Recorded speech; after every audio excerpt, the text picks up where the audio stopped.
"We need someone with enterprise experience for the next phase," Derek said, champagne glass in hand, his smile not quite reaching his eyes. The celebration around us continued uninterrupted. Toasts, laughter, the clink of glasses, while my world silently imploded.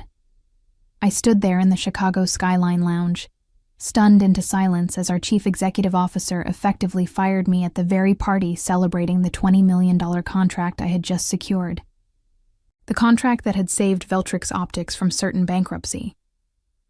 "HR will be in touch about your severance," he added casually, as if discussing the weather rather than destroying 5 years of my career. Then he turned away to join the board members, leaving me alone with my untouched champagne. "I am Elena Morrison, Senior Client Strategist. Or I was, until approximately 30 seconds ago. At 39, I had devoted countless hours building relationships across continents, taking red-eye flights, and sacrificing personal milestones to bring this deal home. Tonight should have been my crowning achievement. Instead, I stood frozen, watching Derek introduce Bradley Thompson, my apparently more enterprise-experienced replacement, to our investors. I took a deep breath, set down my glass, and surveyed the room. No one was looking my way. The celebration of Veltrix's miraculous financial turnaround continued without a hitch, while I processed the fact that I was now disposable, expendable, a ladder to be kicked away once they'd reached the desired height. I thanked a few team members who had worked with me, careful not to reveal what had just happened. Then I slipped out before dessert was served, leaving through the service exit to avoid any awkward goodbyes. The night air hit me as I stepped onto the street, simultaneously sobering and clarifying. Chicago's downtown glowed around me, indifferent to my personal catastrophe. I hailed a cab, giving the driver my address while checking my phone. 3 missed calls from Natalie Wu, CEO of Orbison Digital, our new client. The client who had specifically requested me as project lead just this morning. The client who had no idea I'd just been let go. My phone buzzed again. Natalie calling. My finger hovered over the screen. I should let it go to voicemail. That would be the professional thing to do. Let Derek handle the fallout. But 5 years of relationship building made me hesitate. I had earned Natalie's trust through consistent honesty. Could I really start lying to her now? I answered the phone.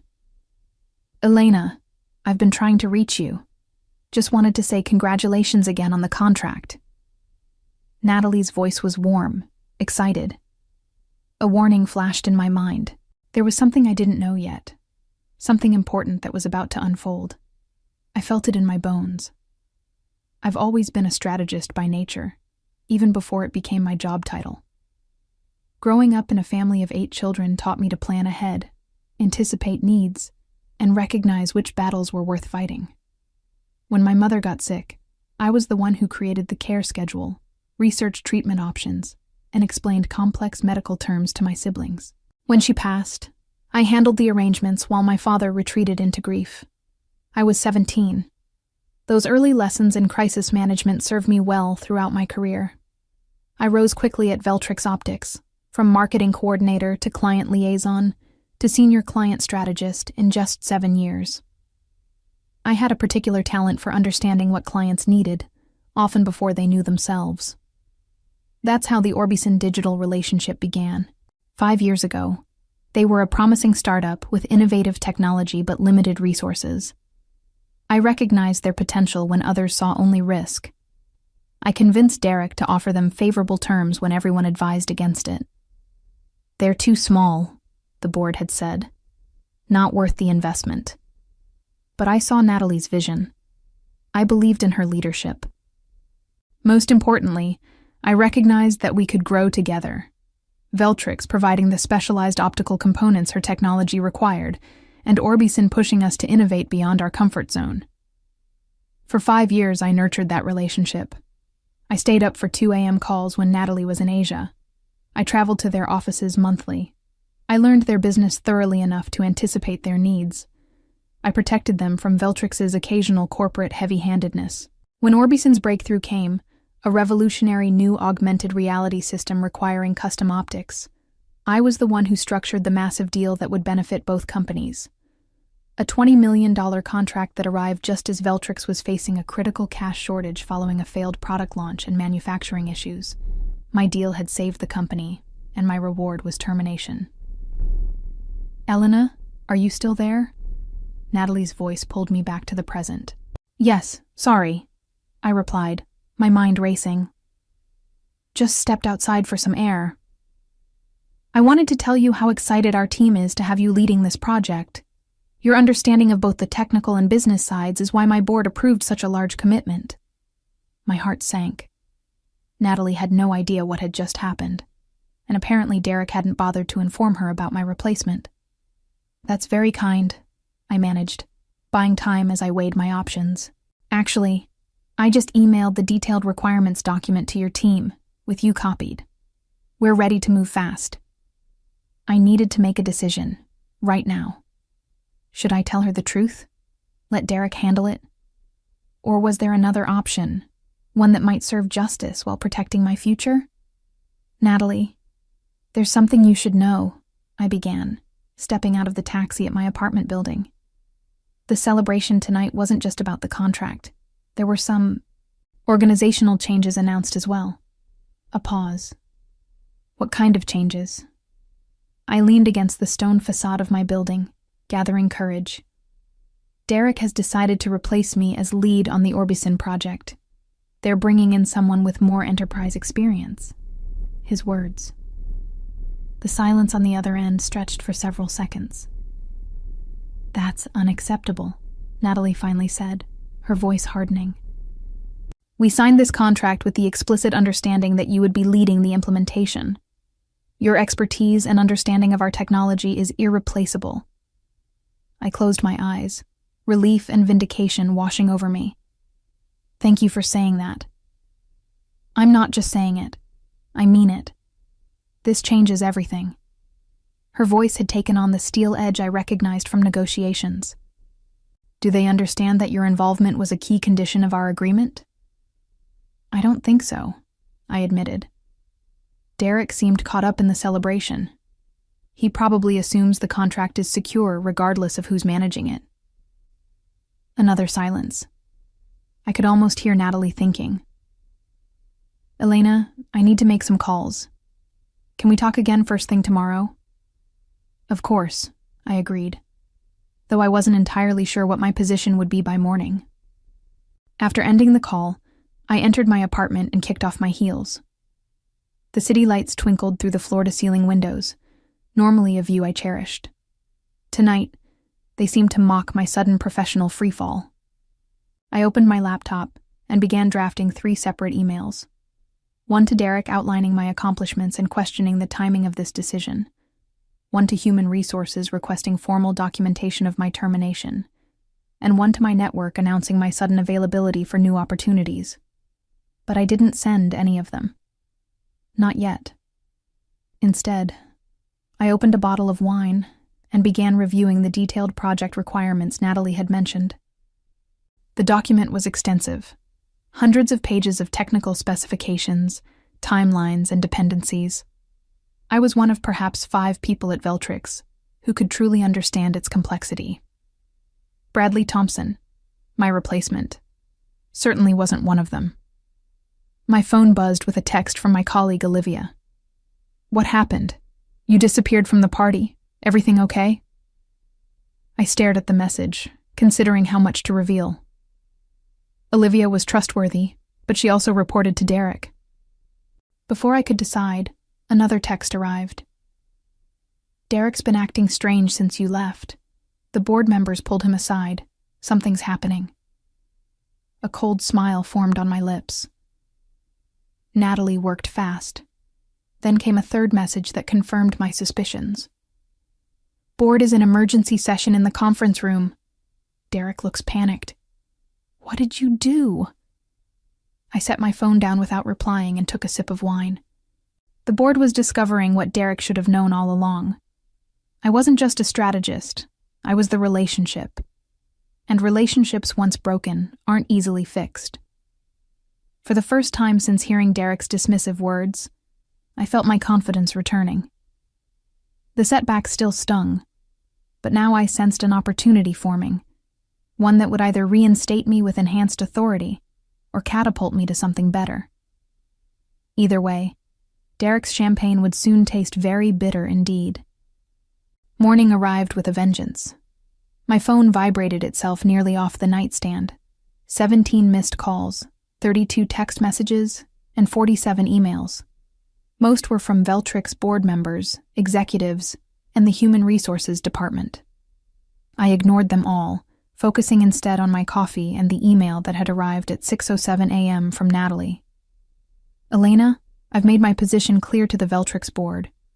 Call me when you're ready to discuss next steps." I smiled into my coffee cup. Veltrix's desperation was palpable, but I wasn't ready to engage yet. Let them stew in the consequences of Derek's impulsive decision. At precisely 9 a.m., my doorbell rang. I opened it to find Jacob Wells, chairman of the Veltrix board, looking harried in an expensive suit. "May I come in?" he asked, his usual confidence noticeably diminished. I gestured him inside, maintaining professional courtesy despite my inner satisfaction at his obvious discomfort. "Elena, I'll get straight to the point," Jacob began once we were seated. "There's been a terrible misunderstanding regarding your position."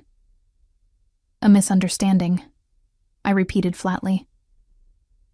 "Is that what we're calling it when the CEO fires someone at the celebration of their biggest achievement?" Jacob winced. "Derek was premature in his communication with you. The board had not approved any staffing changes for the Orbison project." "Interesting." I kept my expression neutral. Yet he seemed quite confident while holding his champagne glass. He overstepped, significantly. Jacob's jaw tightened momentarily. "We've spent the night in emergency sessions after receiving multiple calls from Natalie Wu. She made it extremely clear that without you, there is no contract." And there it was, the nuclear option Natalie had deployed on my behalf, my leverage. "So Derek made a unilateral decision that jeopardized a $20 million contract," I summarized. "That seems like a significant leadership failure." Jacob's expression confirmed I'd hit the mark.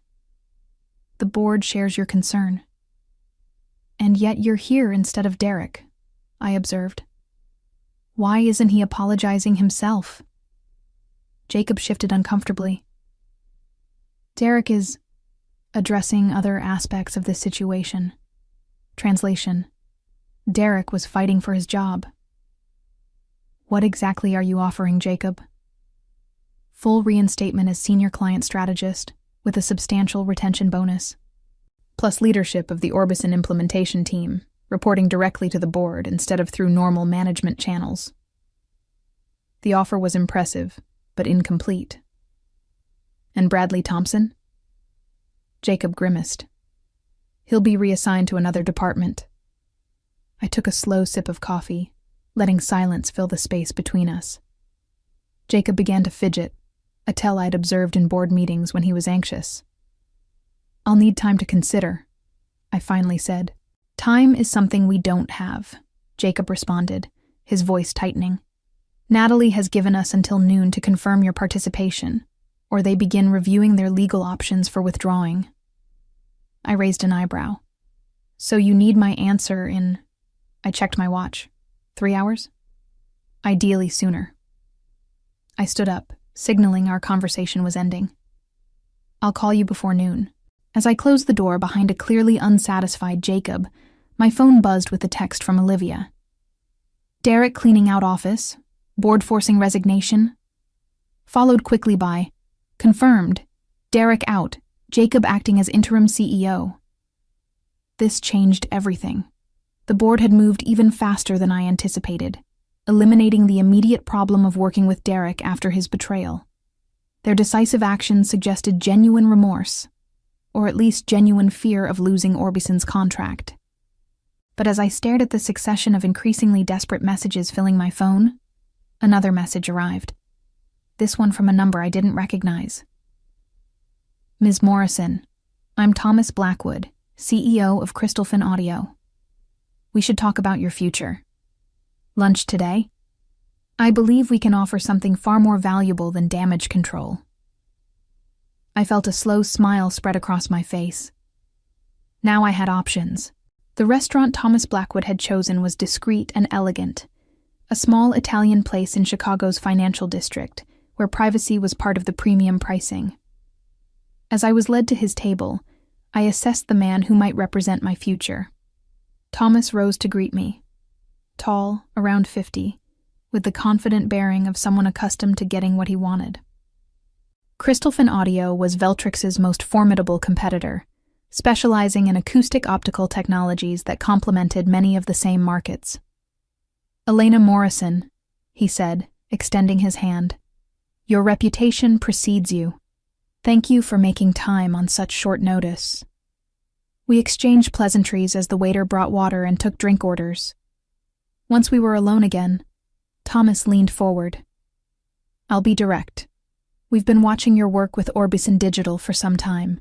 The contract you secured is impressive, not just for its value, but for the strategic positioning it creates." I nodded, curious where this was heading. "Veltrix doesn't deserve you," he continued. "What Derek did was unconscionable, and the board's scrambling doesn't erase it." "You seem well informed about Veltrix's internal matters," I observed. Thomas smiled. "Chicago's technology circle is small, and news travels fast, especially news involving $20 million contracts and CEOs being ousted." My phone vibrated in my purse, likely Jacob, growing increasingly desperate as noon approached. I ignored it. "What exactly are you proposing?" I asked. "Executive Vice President of Strategic Partnerships at Crystalfin. Double your current salary, significant equity, and a seat on our executive committee." The offer was stunning, far beyond what I had expected. "That's very generous."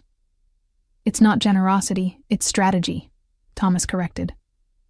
"We want the relationship you've built with Orbison. We want your ability to structure complex deals. Most importantly, we want to deny these assets to Veltrix."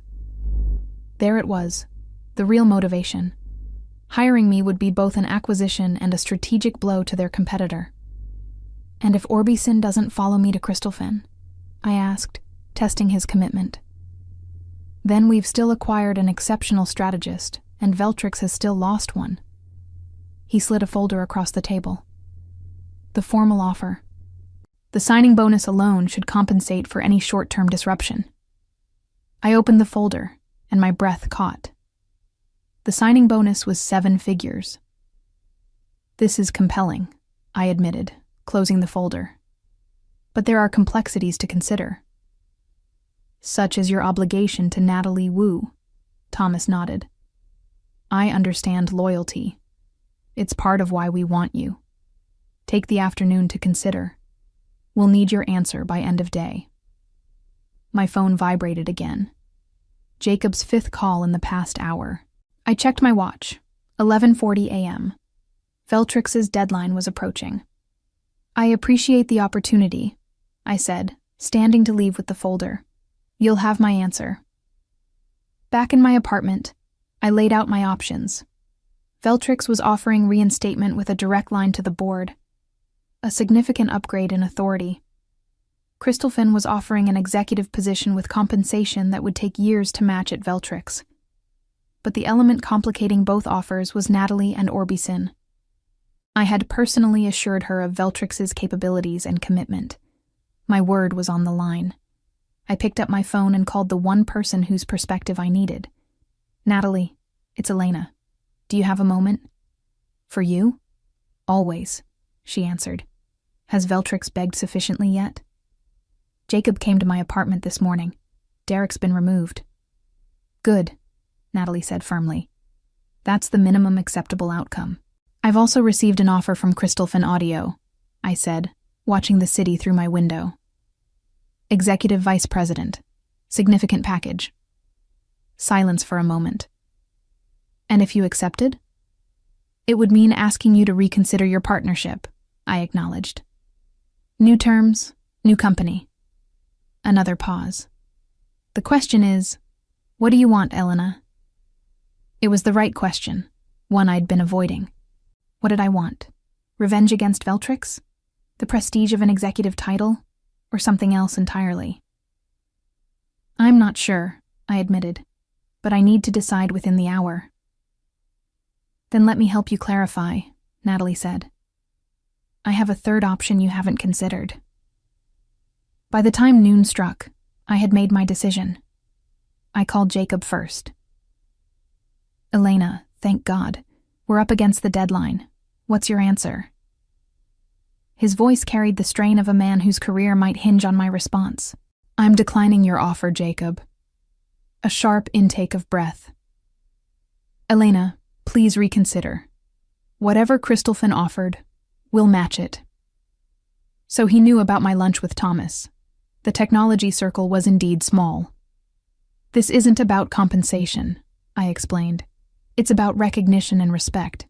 Something that should have come before the crisis, not after it. We can address those concerns, Jacob promised desperately. Just don't leave us hanging with Orbison. I've already spoken with Natalie. She's aware of my decision. Silence, then. So we've lost the contract. His voice was flat with defeat. Not necessarily. Call Natalie yourself. She'll explain the conditions under which Orbison might still work with Veltrix. I ended the call and immediately dialed Thomas. Elena, he answered smoothly. I hope you're calling with good news. I appreciate your offer, Thomas, but I'm declining. Unlike Jacob, Thomas didn't immediately protest. May I ask why? If it's the compensation, we have flexibility. It's not the money, it's the positioning. You're offering me a role where my value is defined by what I cost Veltrix. That's not sustainable. Thomas chuckled softly. Perceptive and correct. What's your alternative? Something more aligned with my long-term interests. Intriguing. Well, the door remains open should your new path not meet expectations. I thanked him and hung up, then opened my laptop to draft the most important email of my career. A resignation letter to Veltrix's board, effective immediately. Within the hour, my doorbell rang again. This time, it was Natalie. Are you sure about this? She asked as I welcomed her inside.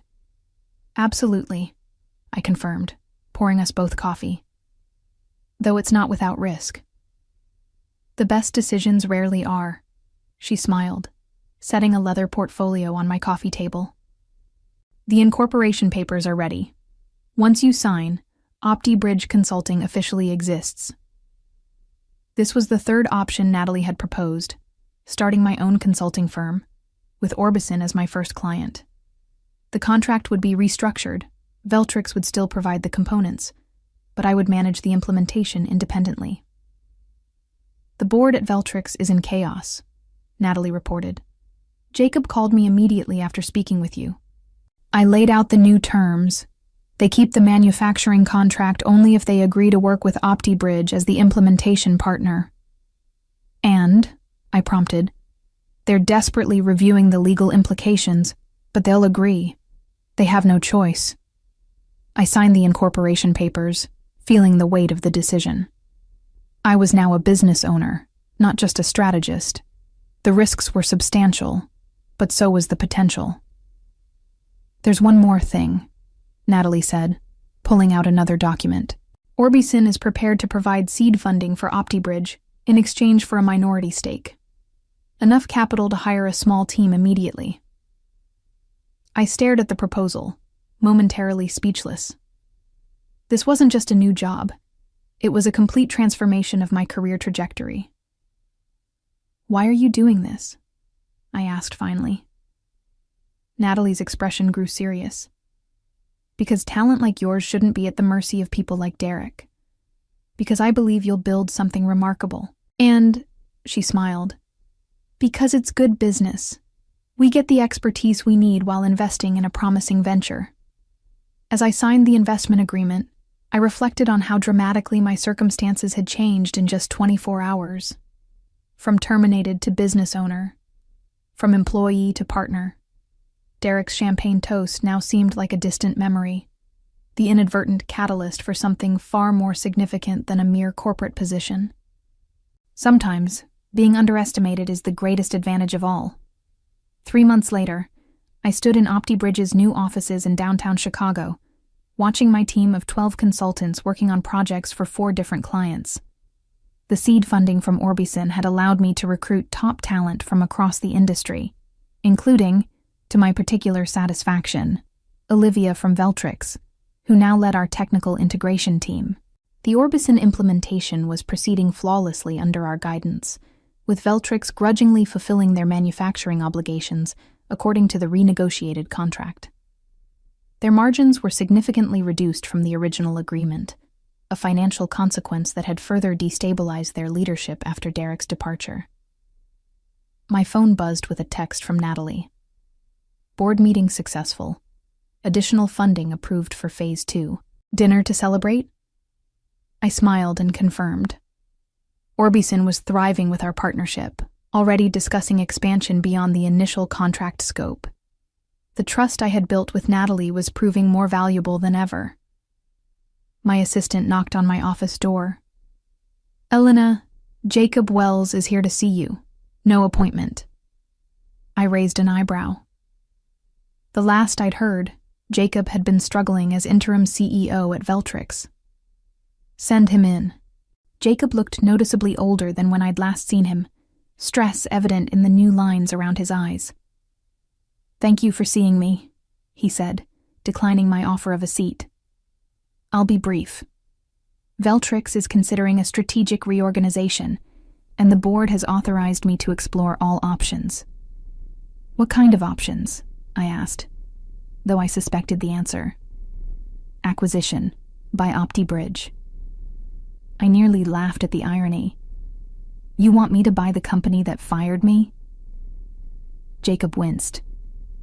"The board recognizes the unfortunate history, but Veltrix has valuable manufacturing capabilities that would complement your consulting services. The valuation would be reasonable." Reasonable meaning significantly discounted from 3 months ago, I observed. Jacob didn't deny it. "We've lost several key clients following the Orbison restructuring. Our stock has adjusted accordingly." I allowed myself a moment to savor the completeness of this reversal. The company that had dismissed me was now effectively offering itself to me at a bargain price. "Leave the proposal," I said. "I'll review it with my team." The acquisition proposal sat on my desk for a week while I conducted due diligence. Veltrix's situation was worse than Jacob had admitted. They were hemorrhaging talent, struggling with production delays, and facing a significant cash shortfall by quarter's end. Yet their manufacturing infrastructure remained valuable, and properly managed, could become a significant asset for OptiBridge. The vertical integration possibilities were compelling from a business perspective. I called Natalie to discuss the opportunity. "It's poetic justice," she said after I explained. "But is it good business?" "With the right restructuring, yes," I responded. "Their optical manufacturing complements our strategic consulting. We could offer end-to-end solutions that neither Veltrix nor OptiBridge can provide independently. And the board that approved your termination?" "Would be dissolved upon acquisition," I confirmed. "New leadership, new direction." Natalie was quiet for a moment. "You've come full circle, then. From being discarded by Veltrix to becoming its owner." "If we proceed," I cautioned. "I'm still evaluating options." After ending the call, I reviewed the detailed valuation analysis my financial team had prepared. The numbers supported acquisition at the proposed price, but something felt unresolved.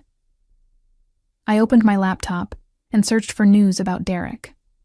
According to industry publications, he had landed at a small startup in Austin, a significant step down from his previous position. His dismissal from Veltrix had damaged his reputation, limiting his options.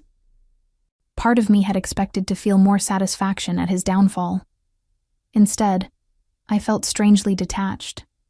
Derek had been the catalyst for my current success, albeit unintentionally. Without his short-sighted decision, OptiBridge wouldn't exist. I closed the search and turned back to the acquisition proposal.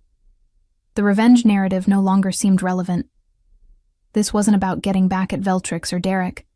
It was about building something meaningful from an unexpected opportunity. The next morning I called Jacob with my decision. OptiBridge will acquire Veltrix with conditions, I informed him. The manufacturing division remains intact, but will restructure management completely. Jacob sounded relieved. The board expected as much. They'll accept reasonable terms. One more thing, I added. I want the champagne flutes from the celebration party 3 months ago. The champagne flutes? Jacob sounded confused. Yes, the ones used for toasting when I was let go. Consider it a personal memento. A symbolic request, perhaps, but meaningful to me. Those glasses had witnessed both my professional low point and the beginning of my transformation. They would serve as a reminder that endings often conceal new beginnings.